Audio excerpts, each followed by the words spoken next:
Haley in Idaho.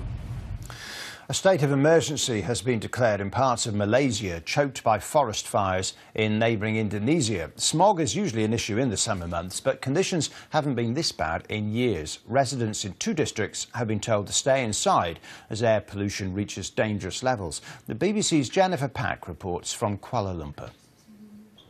The air in parts of southern Johor state is now toxic and dangerous to breathe. Coastal towns of Muar and Ledang are effectively shut down, and residents have been advised to stay indoors. Smog is an annual problem in Malaysia, but this is the first time in 8 years that the government has called a state of emergency. Late last week, the pollution in parts of the country were already at hazardous levels. Hundreds of schools were forced to close because students were complaining of breathing problems. Officials have traced the problem to here, on the Sumatra island of Indonesia. Villagers burn forests as a cheap way to prepare land for farming and oil palm plantations during the summer months when the weather is drier. We've been burning the forests for 2 months. If the smoke is thick, we burn the wood bit by bit.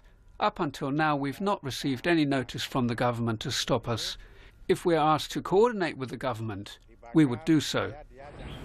Local laws ban such burning techniques, but Indonesian officials have been blamed for failing to enforce it.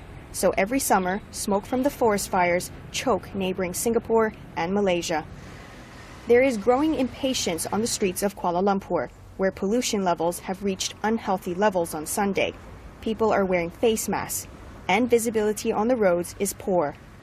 Normally you can see the Twin Towers behind me clearly, but it has been disappearing behind this haze throughout the day, and the smell of smoke hangs thick in the air. Malaysia's Environment Minister is set to meet his Indonesian counterpart on Wednesday, but some have questioned why it has taken this long. Traditionally, Malaysia and Indonesia have had tense relations, but in this instance, Malaysian officials have been very diplomatic, emphasizing cooperation. And that's partly because Indonesian officials have alleged that Malaysian palm oil producers are partly to blame for producing this smog. Jennifer Pack, BBC News, Kuala Lumpur. Now, last